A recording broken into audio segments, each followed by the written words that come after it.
Racist cop arrests black teen for wearing a hoodie. A jolt of adrenaline coursed through the narrow streets of just as the afternoon sky threatened rain, heavy clouds hovering overhead like a silent omen. The sharp yell of sirens cut through the thick air, scattering pedestrians as they glanced around in alarm. An older woman turned from her fruit stand, alarmed by the sudden burst of commotion. Across the street, a young couple paused mid-conversation, looking on with wide eyes. No one knew exactly what was happening, but the tension was as tangible as the weight of the darkening clouds. Something was wrong, very wrong, and in the center of it all stood 17-year-old Malik, wearing a simple black hoodie and carrying nothing but a backpack slung over one shoulder. He froze in place on the sidewalk, his heart hammering in his chest as a squad car screeched to a halt mere inches from the curb. He had been on his way home from the local community center, where he volunteered a few times a week, helping kids with after-school activities, basketball drills, math homework, sometimes just offering a listening ear for anyone who needed it. His mind was still on the laughter of the young kids he had left behind. They'd been planning a small talent show. Malik had promised he'd return tomorrow with some fresh ideas for the stage. That anticipation was still dancing in his chest, mingling with the satisfaction of a day well spent. Then, in one horrifying instant, the entire world shifted. Officer stepped out of the squad car. He was a tall, broad-shouldered man who had been with the police department for nearly 15 years. His features seemed perpetually etched with disdain, carving deep lines around his mouth and across his brow. He had a reputation that churned whispered stories among the townsfolk. Some said he had no patience for certain types. Others insisted he had a vendetta against anything that disrupted the quiet veneer of. Leaning onto the hood of his vehicle, he leveled a glare at Malik that landed like a physical blow. Malik felt his stomach drop. Something about the officer's stance, his narrowed eyes, his hand hovering near the holster of his gun, screamed confrontation. The teen had just enough composure to remain still, too terrified to make the wrong move. He tried to speak, but found his throat dry, like someone had stuffed it with cotton. I said stop. The officer barked, hand moving firmly to his belt. Drop the bag. Several people on the sidewalk froze to watch the scene unfold. A father walking with his young son clutched the child's hand more tightly, guiding him away from the looming altercation. A group of high schoolers across the street started, some lifting their phones but too terrified to openly record. The tension ballooned, every second bloated with dread. Malik gently let the backpack slip from his shoulders until it dropped onto the sidewalk. His hands hovered in the air, the universal sign of surrender. His lungs felt constricted, as though a steel band pressed against them. "Officer," Malik started, forcing his voice to remain steady, I haven't done anything." Scowl deepened. "I don't want to hear a word from you." He stepped closer, one hand still on his belt, his eyes flicking to the hoodie as though it were a personal affront.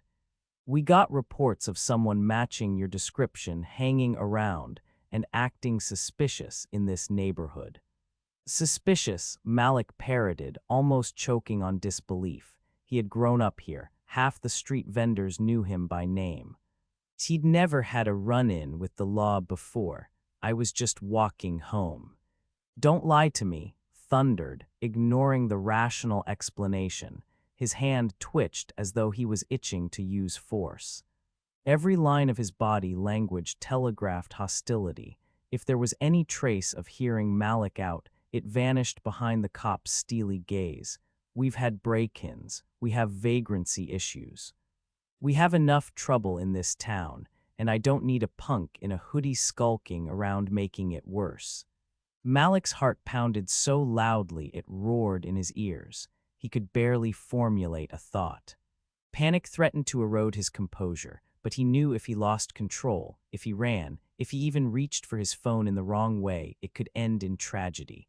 He'd heard the stories a million times.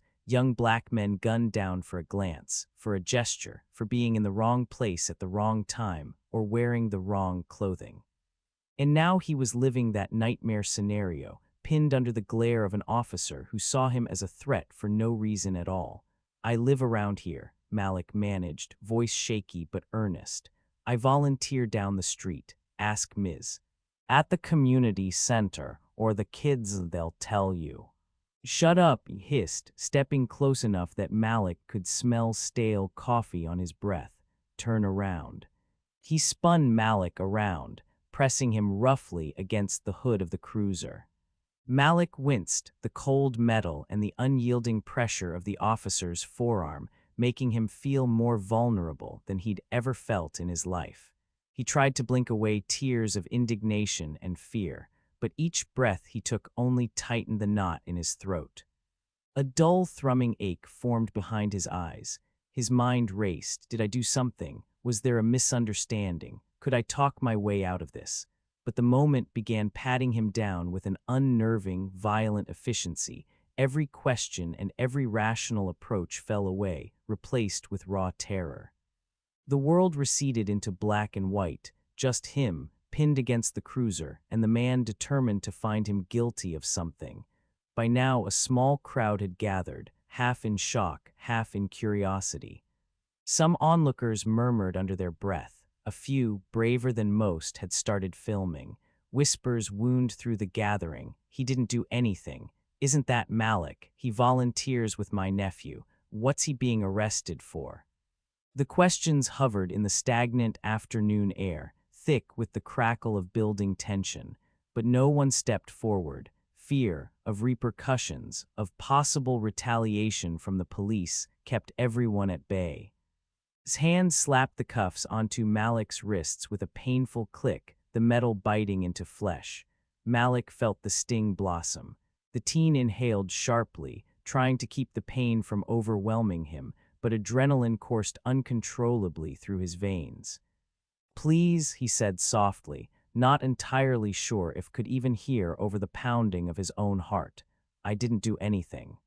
Officer yanked him upright. "So you say, turn around." Malik faced him, the challenge evident in his tear-filled brown eyes. "I'm telling the truth." His voice quivered, but he forced out each word. "I was walking home, that's it." Just smirked, a cruel twist to his mouth that radiated long-held contempt. "And I suppose you think I'm an idiot for checking on a suspicious person in a hoodie." Malik's lips trembled as he tried to speak, but a sob threatened to escape. He swallowed, fighting for composure. I'm just wearing a hoodie," he managed quietly. In that moment, it felt as though an unbridgeable chasm had opened between him and the officer. His eyes reflected only cynicism, like he'd already decided Malik was guilty. Perhaps he saw the teen's fear as confirmation of wrongdoing. Maybe he saw nothing at all, simply the color of Malik's skin and the hoodie as cause enough for suspicion. The net result was the same. Malik was under arrest. Shoved him unceremoniously into the back of the squad car, and Malik's breath whooshed out as he tumbled into the seat. He tried to brace himself, but his cuffed hands made it difficult. Outside, through the window, he could see the concerned faces of the small crowd that had witnessed this. The storm clouds overhead deepened into ominous shades of gray, painting the scene with the promise of more turbulence to come. The door slammed shut, the mechanical roar of the engine ignited, and just like that, the world he knew, Ms. laughs, the kids at the community center, the fruit vendor's friendly wave, collapsed into distant memory. In a swirl of sirens and heartbreak, Malik was taken away, arrested for nothing more than wearing a hoodie. In the back seat of the cruiser, Malik's mind raced, replaying every moment leading up to this. It was so surreal. This was the stuff of tragic news headlines, cautionary tales passed between parents to keep their children vigilant. He'd never truly believed it would happen to him, not in broad daylight, not in his own neighborhood. The trauma of it all clung to him. He felt lightheaded, as though the world were tilting. He tried to steady his breathing, inhaling slowly to avoid succumbing to panic.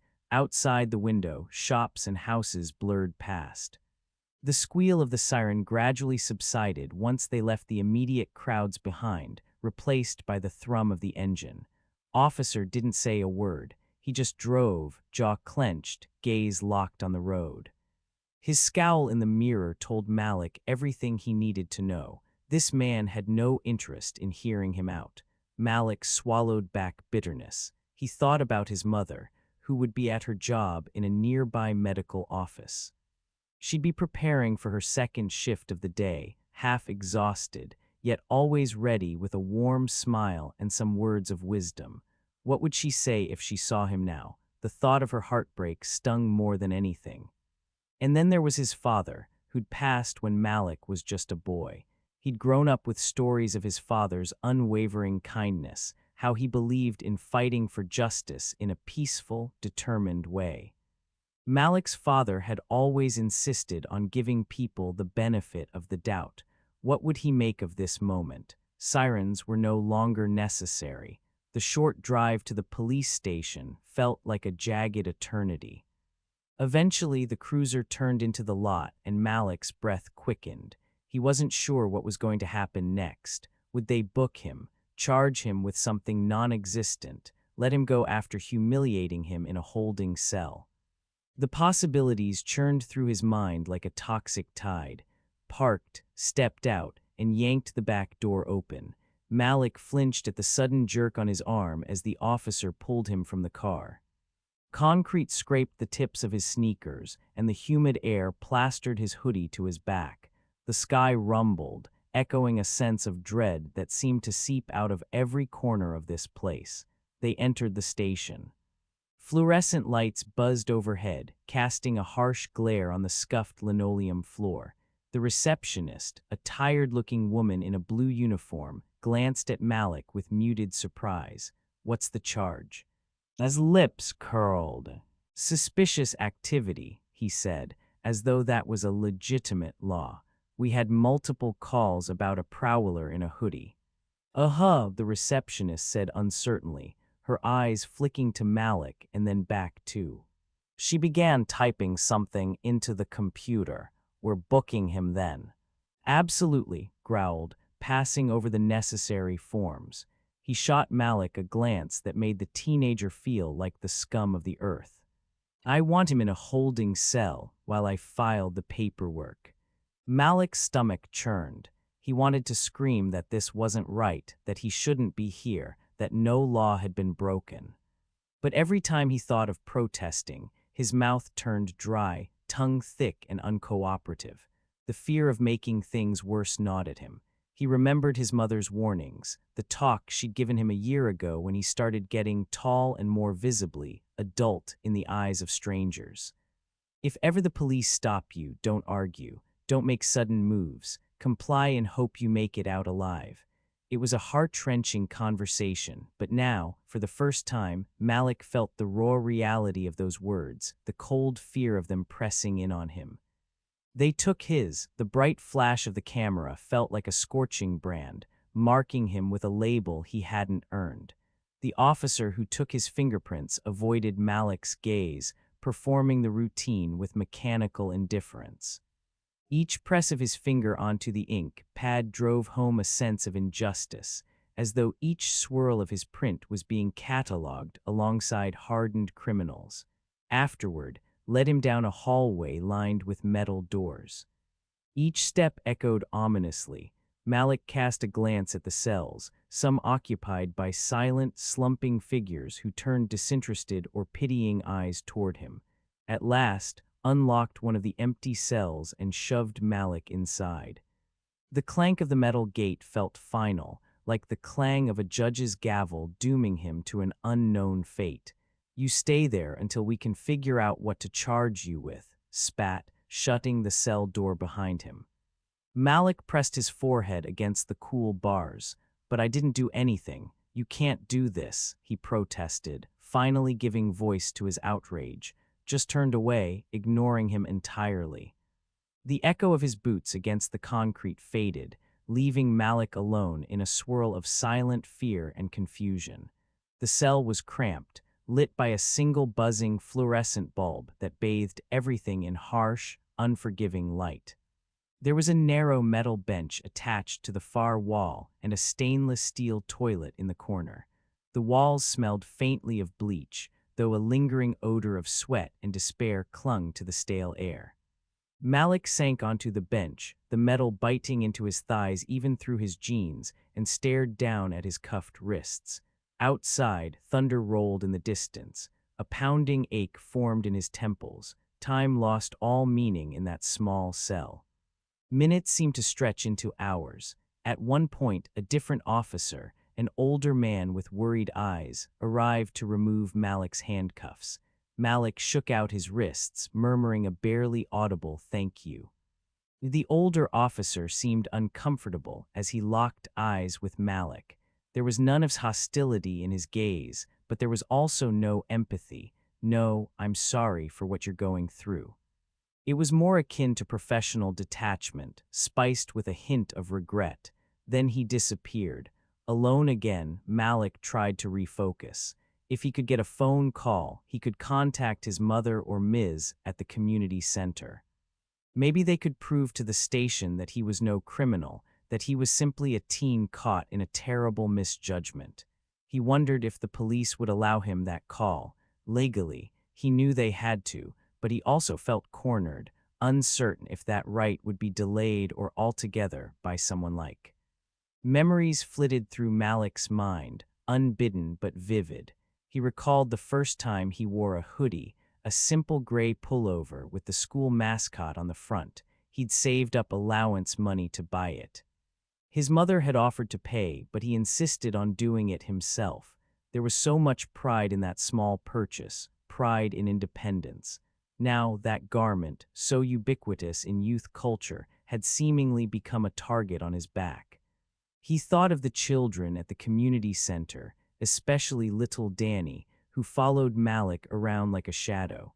Danny loved to talk about basketball, always asking questions about how to dunk like the pros. Malik had promised to show him some new tricks the next day. Now that moment felt worlds away, a dream overshadowed by fluorescent lights and steel bars. Eventually, footsteps approached again. Malik looked up, bracing himself for whatever might come next. The older officer from before, his badge-red officer, stood there.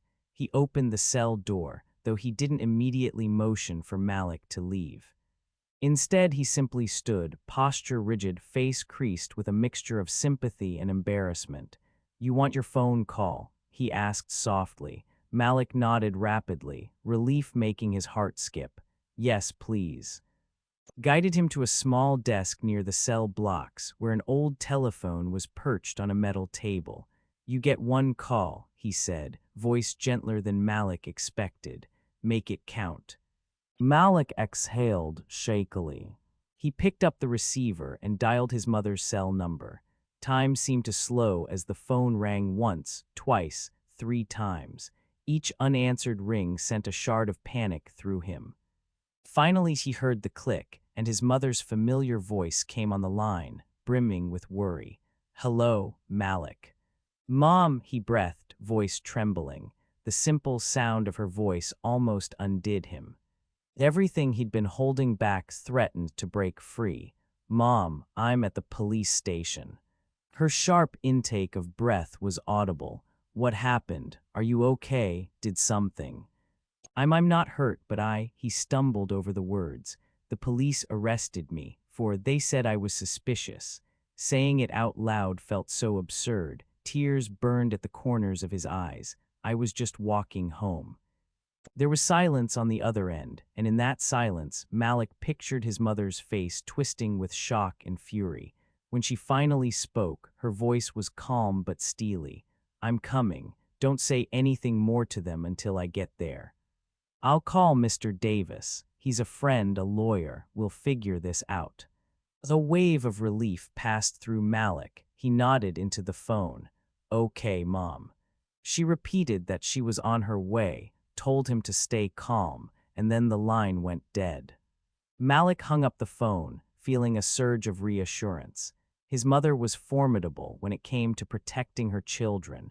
Malik and his two younger sisters knew she would fight tooth and nail for them if she had to. Now she was racing to get him out of this nightmare. Officer led Malik back to the cell, locking it behind him but with an air of apology. "Just sit tight," he murmured before leaving. Alone again, Malik bowed his head. His hands trembled in his lap, and the stale air of the cell pressed down on him. He tried to remain calm, reminding himself his mother would fix this, that it wouldn't be long before he could leave. But part of him remained haunted by the venom in Officer's eyes, the cruel smirk that said, "You don't belong here, you're already guilty." Outside, the storm finally broke. Rain hammered the station's rooftop, thunder echoing in staccato bursts. The stormy weather mirrored the tension radiating through the precinct. Officer stood in the hallway, shoulders squared, ear pressed to his phone. He was speaking in hushed tones to someone on the other end, someone with power, possibly. Snippets of conversation revealed his frustration. "They always want to cry foul," muttered into the phone. Kid was loitering, looked like trouble. "Yeah, I followed procedure." He ended the call and slipped the phone into his pocket, glaring around as though searching for an excuse to vent his anger. At that moment, the front doors burst open. Strode in, accompanied by a middle-aged man in a sharp gray suit, impeccably tailored. The man, Mr. Davis, presumably, had an air of confidence about him, an attorney used to high-stakes confrontations. They approached the receptionist's desk, ignoring the startled looks from on-duty officers. "I'm here for my son," stated, her voice unwavering despite the stress etched in her eyes. "Malik." The receptionist gulped, fumbling with the computer. Hearing the commotion, stepped around the corner. For a moment, he and locked eyes, sparks flying in the silent standoff. She recognized him immediately from Malik's description, broad, threatening, and bearing that same scowl. Before she could speak, Mr. Davis stepped forward. "I'm Malcolm Davis, Ms. Attorney. I'd like to see my client." His tone was civil, but laced with an undercurrent of authority that demanded compliance. Folded his arms over his chest, exuding defiance. "The kid's a suspect in a possible break-in or worse. We had calls of suspicious behavior." He matched the description. Mr. Davis raised an eyebrow. "Description, let me guess, a black male wearing a hoodie. That's hardly probable cause for an arrest." His words cut through the tension like a scalpel. His hands balled at her sides. She forced herself to remain calm, to let Mr. Davis do the talking, but the protective mother in her wanted to lash out, to demand they release her son immediately. Restraining her anger required enormous willpower. Officer's scowl deepened. "Don't try to pull that card," he sneered. "We had calls." "May I see these calls, the timestamps, recordings, or official statements, Mr. Davis pressed, his voice calculated. "We'll need to review the alleged probable cause that led to an arrest." Hesitated. For a heartbeat, it looked as though he might challenge the attorney further. Then he jerked his head toward the hallway. "Wait here," he growled, stalking off. His heart hammered as they waited. She scanned the station, every corner seeming menacing in the fluorescent light. The occasional beep of a radio and the distant rumble of thunder outside heightened her tension. She could almost feel the foundation of the building pulsating with the storm's fury. When returned, he was accompanied by Officer. The latter held a clipboard with a few forms clipped on it. "Ma'am," said politely, looking at, "we have your son in holding, but we're waiting on further clarification about the arrest." Until then, he trailed off, glancing at, who seemed to be silently fuming. Mr. Davis stepped forward. "Until then, you have no grounds to keep him here without charging him. Release him or we can proceed with a wrongful arrest suit. I can assure you, the department will face scrutiny." His pulse leapt at the phrase, "release him," desperate for that outcome. But the look on his face suggested he wouldn't relinquish control easily. Indeed, the officer let out a scoff. You lawyers all think you can push your weight around. The kid was suspicious. I was doing my job. That's enough, said quietly, placing a hand on shoulder in a placating gesture. His gaze flicked to Mr. Davis, and his voice dropped to a professional monotone. Let me see what I can do. Wanted to scream to expedite the process, but instead she latched onto patience, letting her attorney handle the formalities.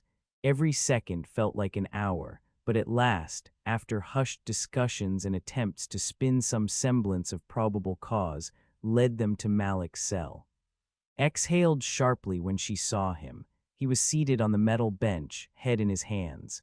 When he looked up and locked eyes with his mother, the relief that flooded his expression was so powerful it made her throat tighten. In 4 long strides, she was at the cell door, wanting to embrace him but blocked by steel bars. "Baby, are you okay?" asked, voice quivering with concern. Malik nodded, though his eyes glistened with barely contained tears. "I'm okay, Mom." Fumbled with the keys, unlocking the cell. The clang of metal sliding against metal resonated in his chest. The moment the door was open, she hurried inside, pulling Malik into a tight embrace. He melted into the comfort of her arms. For a heartbeat, mother and son stood there, clinging to each other, the relief of their reunion palpable even in the oppressive sterility of the holding cell. "Mr. Davis stepped forward, speaking to, ignoring the furious stare from, "Now, officer, let's sort out the paperwork. Are there any legitimate charges? If not, we're done here." Glanced between and Mr. Davis. I don't have an official statement from any complainant to confirm an actual crime was committed," he admitted softly. "We just have a few calls about a person in a hoodie walking around. I don't believe that meets the threshold for probable cause." The attorney lifted his chin, then released Malik immediately. He turned to the teen. "We're going to walk out of here freely, but Malik, they may ask you some questions. You have no obligation to answer." Malik nodded, swallowing hard. He was overcome with gratitude and the heaviness of the day's trauma. He wanted to be anywhere but here, home maybe, or even back at the community center, surrounded by the kids' laughter. Still seething nearby, looked as though he wanted to object, but Mr. Davis's unwavering stare gave him pause. The attorney radiated the confidence of someone who knew he could cause a lot of trouble for the department if they didn't comply. Reluctantly stepped aside. "Fine," he spat, "but watch yourself, kid. Next time you might not be so lucky."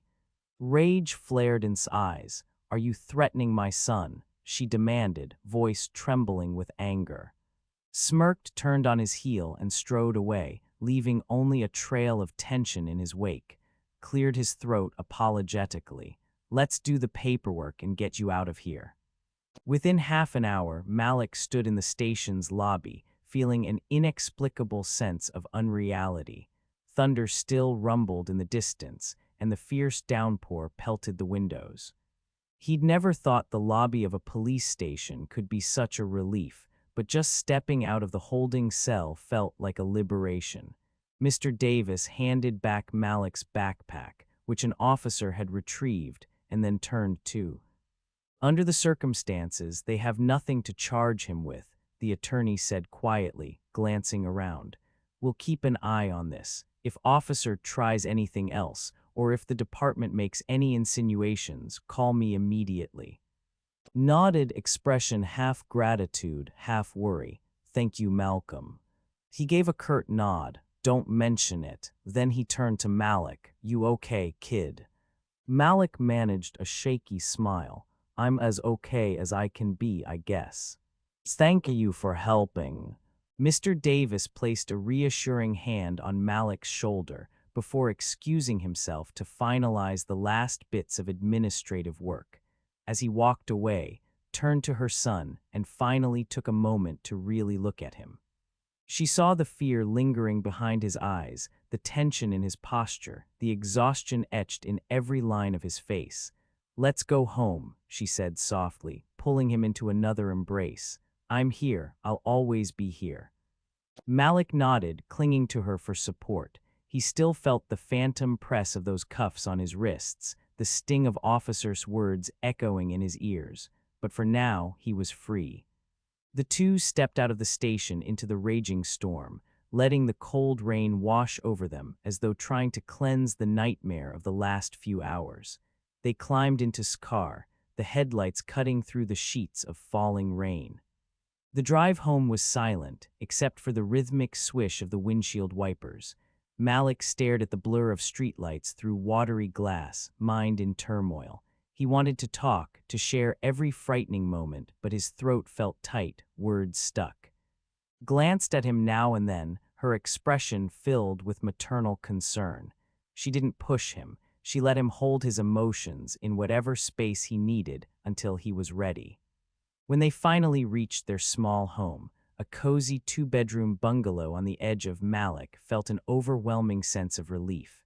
The front porch light shone weakly through the downpour, and the old oak tree in the front yard danced in the wind, its branches scraping the side of the house. Malik remembered climbing that tree as a kid, back when life was simpler and safer. Inside, the warmth of the living room lamp embraced them, the familiar scent of home, cooking spices lingering from last night's meal, fabric softener, and something uniquely comforting struck Malik hard. It felt like a haven, a protective cocoon against the hateful world outside. Locked the door behind them, then led Malik to the sofa. She disappeared for a moment, returning with 2 cups of hot tea, chamomile, one of her remedies for shock or stress. She handed one to Malik, her gaze gentle but searching. "Tell me what happened," she said, sinking into an armchair across from him. The subdued lamp cast soft shadows over her face, highlighting the tears that threatened to spill any moment. "As much as you can, as much as you want to share." Malik took a tentative sip of the tea, the warmth spreading through him, grounding him. He set the cup on the coffee table, then he told her everything. How he was leaving the community center, how the squad car roared up, how yelled at him, patted him down, and hauled him off with no explanation beyond suspicious. He described the crowd that formed, how helpless he felt with everyone just watching but not intervening. The memory brought a tremble to his voice. His hands were clasped so tightly in her lap, her knuckles turned white. Anger flickered behind her eyes, laced with a mother's heartbreak. "My baby," she whispered, "I'm so sorry. I'm so proud of how you handled yourself, though." He let out a shaky breath, shoulders slumping.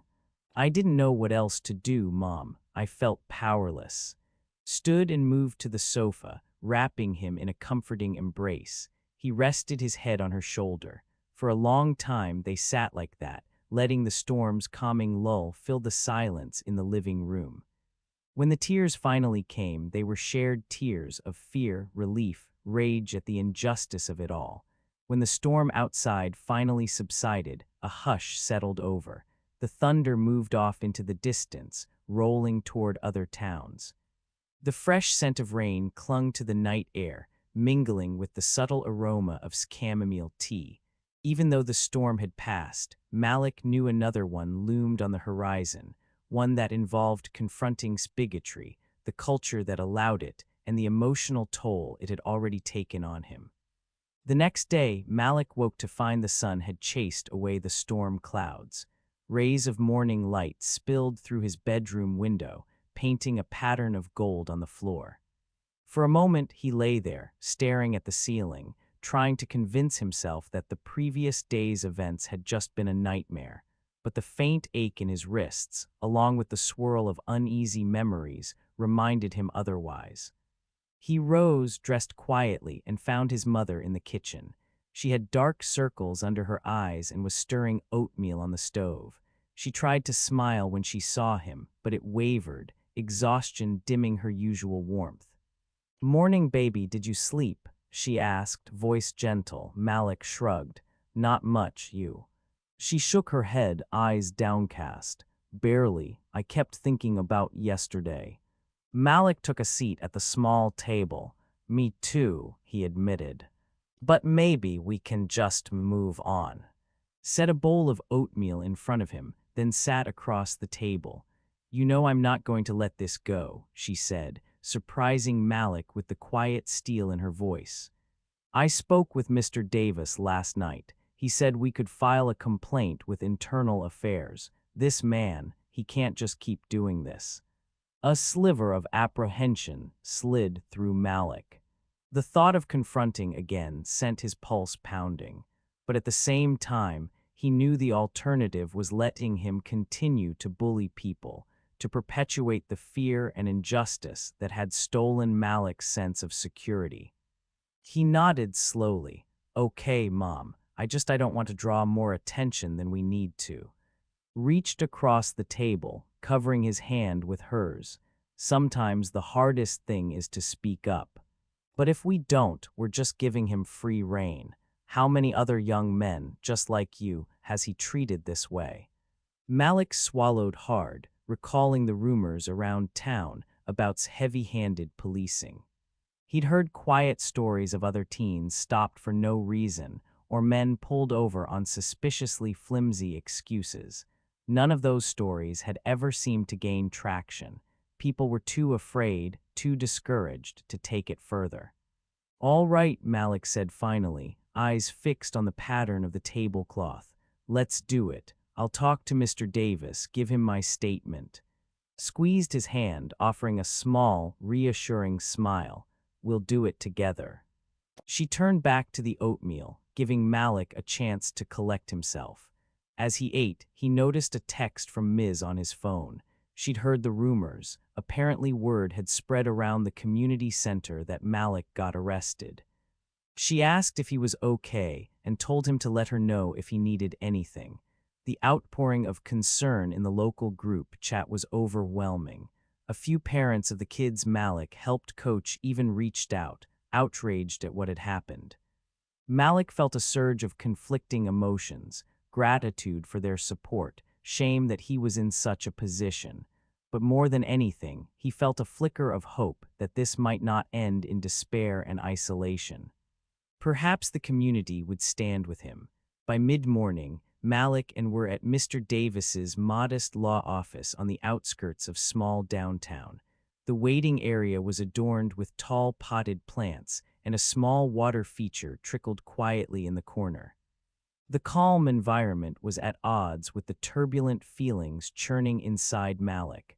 A short time later, they were seated in Mr. Davis's office, a room lined with packed and various legal certificates.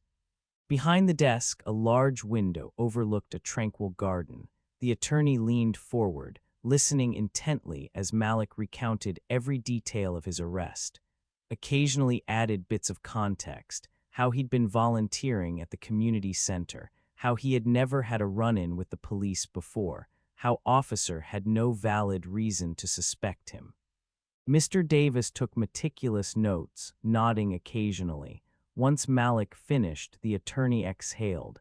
"This is exactly as I suspected," he said. "No probable cause, just an officer acting on racial bias and flimsy suspicion." Smouth hardened into a grim line. "So what can we do?" "We'll file a formal complaint with internal affairs," Mr. Davis said, capping his pen. "I'll draft it, and we'll need your statement.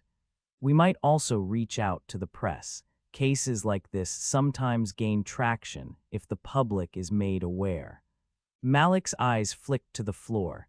"The press," he murmured. The idea of seeing his face on the local news was daunting. "I don't know. What if it just makes things worse?" Mr. Davis offered a sympathetic smile. "That's a valid concern. Sometimes shining a public spotlight can invite backlash, but it also creates pressure on the police department to act. Without that pressure, these complaints often get buried." Reached over and placed a reassuring hand on Malik's arm. "Whatever decision we make, we'll make it together," she said. Then she looked at Mr. Davis.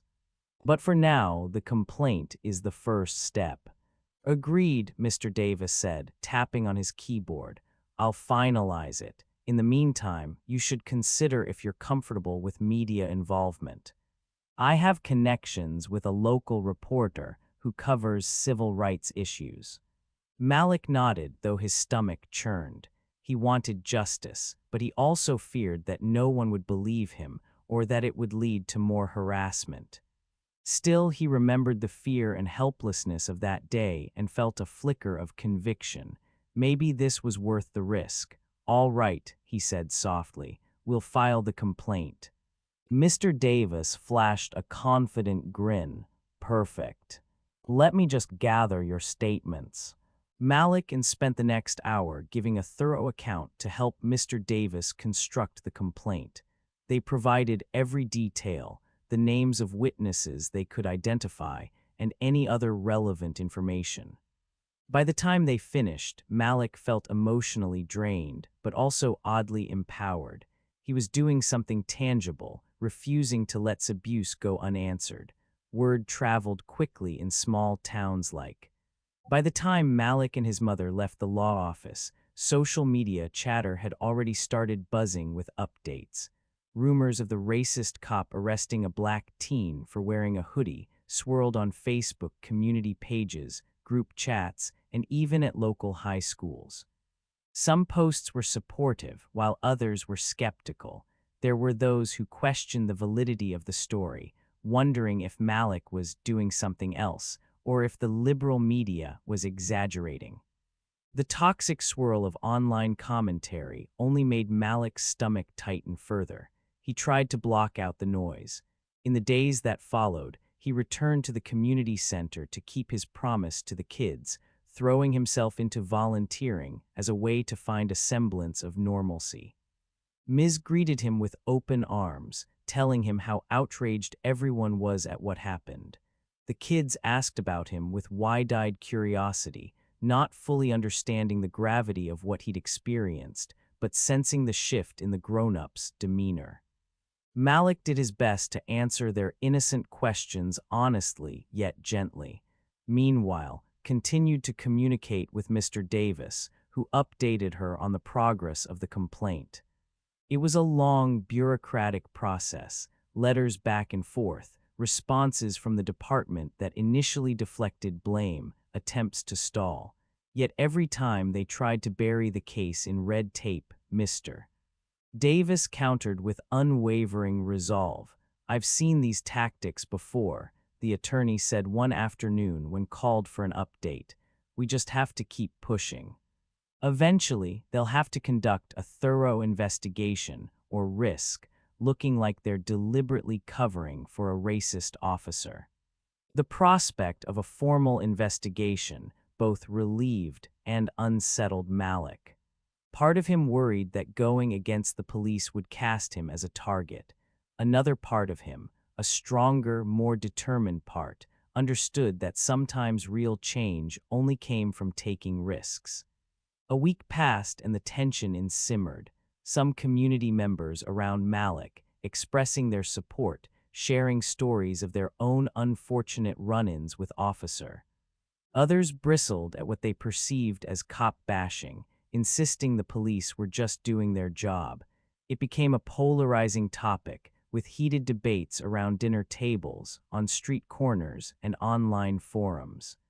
The question at the heart of it all: did the police have a right to stop someone just for looking suspicious, and did wearing a hoodie justify that suspicion?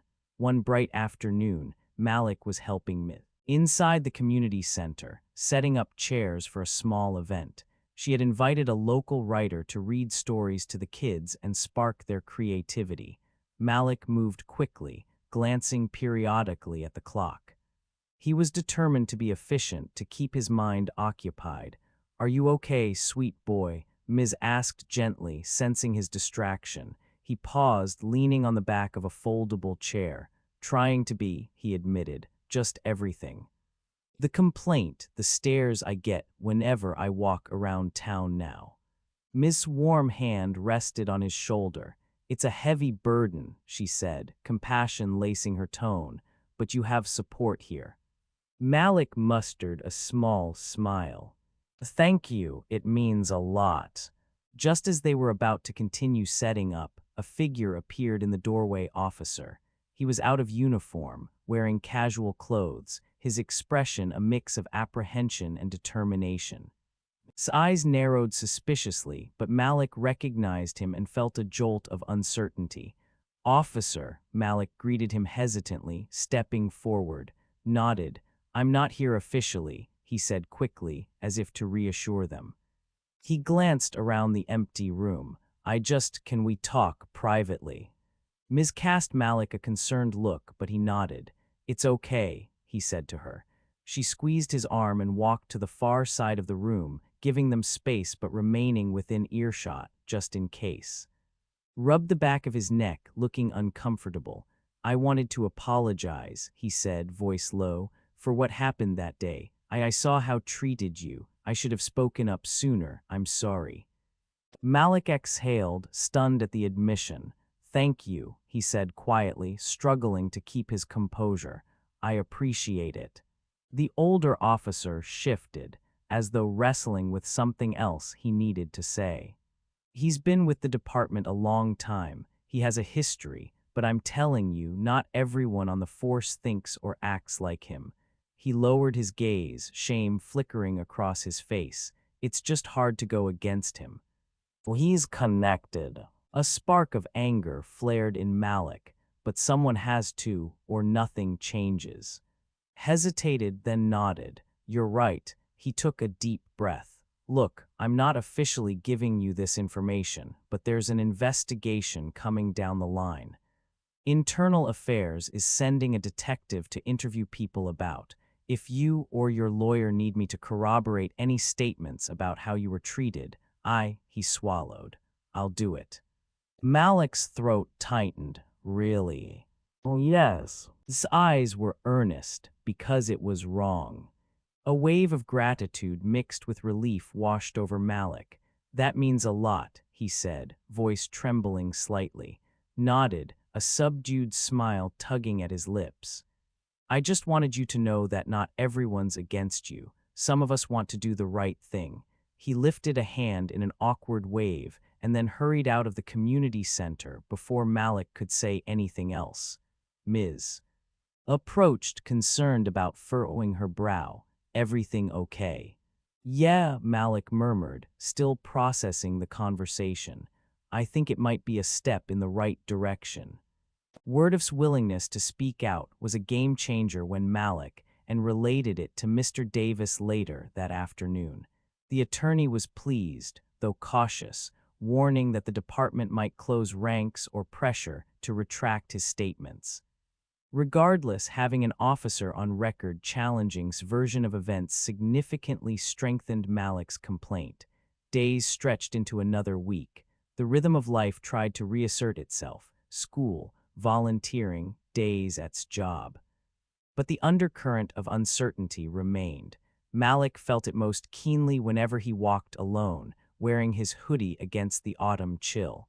Would appear again, accusing him of something sinister. Would see him as a threat just because of his clothing. The echoes of that day clung to him like a stubborn stain that refused to wash out. Then, on a brisk Thursday morning, Mr. Davis called. Malik, I have news. Internal Affairs wants to speak to both of you. They're actually taking this seriously. His tone carried a note of triumph. Malik's pulse quickened. What does that mean? It means they're investigating. They want your official statements. I think the presence of so many witnesses and the social media chatter forced their hand. He paused. Would you be willing to talk to them? Malik exchanged a glance with his mother. She nodded firmly, her face set with resolve. Yes, Malik said into the phone. We'll do it. That Saturday, Malik arrived at a small conference room in the county administration building. Mr. Davis was already there, his suit impeccable as always. An investigator named Captain greeted them, an older woman with sharp eyes and a calm demeanor that hinted at years of navigating fraught inquiries. She ushered them into the room, a simple space with a long table and a digital recorder set up. I want to thank you for coming, Captain began, gesturing for them to sit. "We're conducting a full investigation into officers' actions and any potential misconduct. This conversation is being recorded. Do you understand?" They nodded in unison. The next hour was an intense retelling of Malik's experience, the fear, the humiliation, the sense of injustice. He recounted every detail he could remember, occasionally taking a break to gather himself when the memories felt too raw.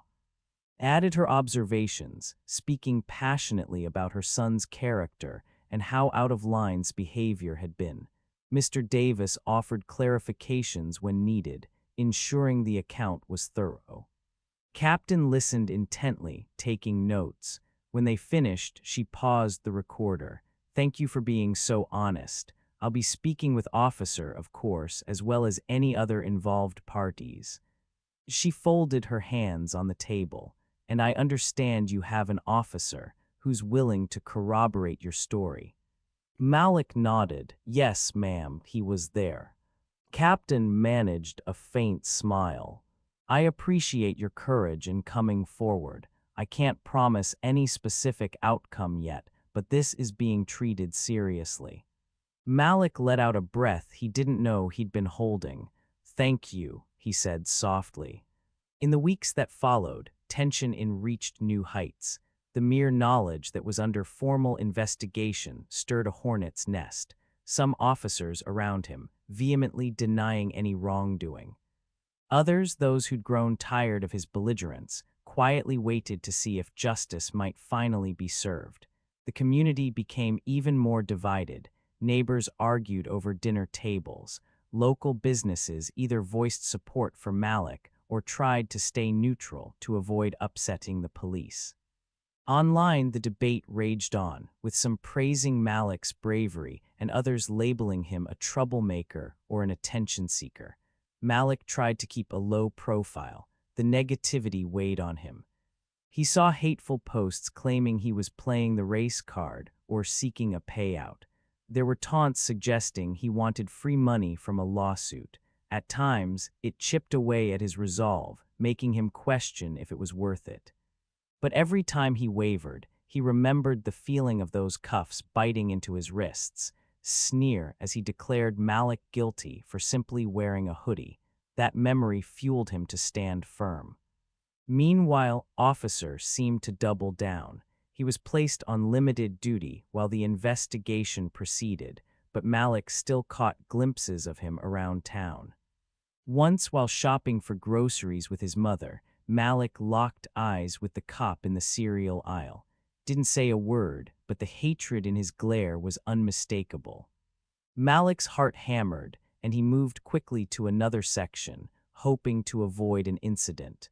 Noticed the encounter and placed a reassuring hand on Malik's arm. "He won't do anything here," she said softly, though her own voice quavered with uncertainty. That night, Malik barely slept, consumed by the vivid recollection of that glare and the potential for further harassment. Still, he pressed on. A month into the investigation, Captain contacted Mr. Davis with an update. "We've concluded our interviews. We're in the final stages of reviewing evidence."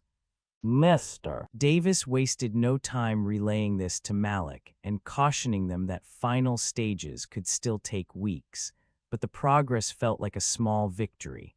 Then, out of the blue, an article appeared in the local paper, titled, "Officer Under Fire for Alleged Racial Profiling, Community Voices Divided." The piece detailed Malik's arrest, the allegations of racism, and featured quotes from town residents both condemning and defending. It also mentioned the ongoing internal affairs investigation. The newspaper article added even more fuel to the already raging debate. People voiced their strong opinions at the local diner, in the barbershop, and on social media. Malik found himself in the awkward position of being recognized wherever he went. Some approached him with supportive words or gestures, others shot him dirty looks. The stress of sudden notoriety pressed down on his shoulders. And then came the demonstrations. a group of Malik's supporters organized a peaceful protest in front of the police station, demanding accountability. It drew a modest crowd, but the energy was passionate. Signs reading "Justice for Malik" and "Hoodie does not equal suspicious" dotted the street. Speeches were made, local activists calling for deeper reforms. Malik hadn't planned to speak, but the crowd and Ms. coaxed him into stepping up to the makeshift podium, a folding table with a microphone. Heart pounding, palms sweaty, Malik faced the group of maybe 50 people, as well as a handful of local journalists. He cleared his throat and began, voice shaky but growing stronger. "I am not here to condemn all police officers. I know many of them try to serve and protect, but what happened to me was wrong. I was arrested for nothing more than wearing a hoodie and being a young black man in my own neighborhood." His voice wavered, but he pressed on. "This isn't just about me. It's about every person who's ever been judged, intimidated, or hurt just because of their appearance or the color of their skin." Tears pricked at the corners of his eyes, but he kept speaking. "I don't want revenge. I want change. I want to be able to walk my streets without fear. I want us all to recognize that racism still exists, sometimes hidden behind a badge, and it needs to stop." A flurry of applause and supportive cheers rose from the crowd. Journalists scribbled notes. Malik stepped down, breathless, Ms. and the other protesters patting him on the back, commending him for his bravery.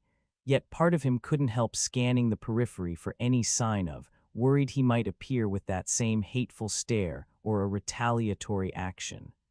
But was nowhere to be seen. Finally, after what felt like an eternity, the internal affairs investigation drew to its close. Captain arranged a meeting with Malik, Mr. Davis, and the chief of police, a stern-faced man named Chief Morales. The group assembled in a cramped conference room at the station. Malik felt his nerves spike upon entering the building again, memories of the holding cell surfacing in his mind. But he forced himself to stand tall. Chief Morales wasted no time with pleasantries. "We've concluded our investigation," he announced, voice resonating in the enclosed space. "The findings indicate that officer acted without proper cause in detaining Mr." Malik's heart fluttered, validation, finally. The evidence, including witness accounts and statements from another officer, supports the claim that Mr. did nothing to warrant arrest, Morales continued. Furthermore, officer's record shows a pattern of similar complaints, which raises serious concerns about racially biased policing. Lips parted, relief flooding her features. Mr. Davis sat up, a satisfied glint in his eye. Morales exhaled. "As a result, officer will be relieved of duty, effective immediately, pending further disciplinary hearings that could lead to termination or other penalties." For a moment, Malik couldn't breathe. Emotions warred inside him: relief, vindication, sadness that it had to come to this, and an odd sort of pity for a man who let his hatred consume him. But above all else, he felt the weight of a monstrous injustice lift from his shoulders. Morales turned to Malik, his stern expression softening slightly. "I'd also like to offer you a personal apology on behalf of the police department. We failed you. That should never have happened." Malik swallowed hard, his throat tight. "Thank you," he managed. His eyes glistened with tears. She reached for her son's hand under the table, squeezing it gently. "We appreciate it," she said to Morales. "We just want our community to be safe for everyone." Morales inclined his head solemnly. "We're committed to retraining our officers, revisiting our policies, and ensuring accountability. I can't promise an overnight transformation, but this is a wake-up call." Mr. Davis cleared his throat. "We'll be reviewing the department's reforms closely." Morales offered a curt nod. With that, the meeting ended. Malik and his mother, along with Mr. Davis, exited the station feeling lighter, as if they'd stepped out of a suffocating tunnel and into open air. Reporters who had caught wind of the final meeting stood outside, microphones at the ready, snapping photos and shouting questions. Mr. Davis guided Malik and through the throng, politely declining in-depth interviews, promising a brief statement later. Once they were free of the cameras, Malik turned to Mr. Davis. "Thank you," he said, earnest gratitude shining in his eyes, "for everything." Mr. Davis smiled. "You stood up for yourself, Malik. I just made sure the law worked for you, not against you." Pulled Mr. Davis into a quick hug, then turned to her son, ready to go home. Malik took in the crisp air, the midday sun warm on his face. For the first time in weeks, he felt like he could breathe without the crushing sense of dread and injustice. "Yeah, Mom," he said softly, a small smile finding its way to his lips. "I'm ready." Life didn't miraculously fix itself overnight. Malik still had nightmares about that day, the memory of being pinned against the squad car's hateful sneer. The tension didn't vanish. Some people still believed Malik exaggerated or played the race card, while others insisted the entire department was rotten to the core. But the official acknowledgement that Malik's arrest was unjust sparked conversations about racial bias and accountability in ways the town had never confronted before. The community center became a gathering place for discussions on reform. Malik found himself more involved in local activism, speaking alongside Ms. and other volunteers about the importance of bridging gaps between police and residents. Some officers began attending these forums, Officer among them, offering perspectives on what policing could look like if everyone was truly treated with fairness and respect. It was a slow, imperfect process, but it felt like a step in a better direction. Ms. often teased Malik, calling him our local hero, but he would always shake his head at that. "I'm not a hero," he replied. "I'm just a kid who stood up because I had to." "Well," she'd say with a grin, "sometimes that's exactly what heroes are." He'd smile shyly, but deep down, he understood that change often came when ordinary people found the courage to say, "Enough." For her part, remained fiercely proud of her son. She saw him grapple with the aftershocks of his ordeal, watched him struggle to reconcile the trauma with the new sense of purpose it sparked. She knew that no matter how much she wished he'd never experienced such a frightening encounter, it had forged a deeper resolve in him to fight for justice, both for himself and others. One day, a few months after his dismissal, came home to find Malik rummaging in the closet for a particular hoodie. He pulled it out. It was the one he'd been wearing on the day of his arrest. He hadn't worn it since, too many painful memories attached. Watched as he carefully brushed off the dust, then slipped it on. He looked at himself in the mirror, a range of emotions flickering across his face. Finally, he turned to his mother, squared his shoulders, and said, "It's just a hoodie, Mom. It shouldn't mean anything else." She nodded, tearful pride warming her gaze. "No, baby, it shouldn't." Malik walked outside into the crisp afternoon air, hoodie zipped up against the cold, unafraid. He felt the sun on his face, a gentle breeze ruffling the cloth at his shoulders. And for the first time since his arrest, he felt something like peace, knowing that, although the world wasn't perfect and prejudice still lurked in many corners, he'd taken a stand. He'd refused to let fear silence him. And in doing so, he'd lit a small spark of hope in his community. Looking out across his street, he saw a group of kids on bikes, the old fruit vendor leaning over a stall, and a few neighbors taking walks. He offered them a wave, some returning it with friendly nods. Despite the scars that would never fully vanish, felt just a little more like home again, a home he belonged to, hoodie and all. And so, as Malik continued down the sidewalk that day, each footstep carried him forward into a future he was determined to help shape, a future where no one would ever be branded suspicious solely for wearing a hoodie, and where the color of his skin did not make him a target. A future worth fighting for. And as he walked, he let the sun warm his face, the wind brush his cheeks, and he carried with him a renewed sense of purpose, knowing he had found the courage to stand up, and that was one of the most powerful gifts of all.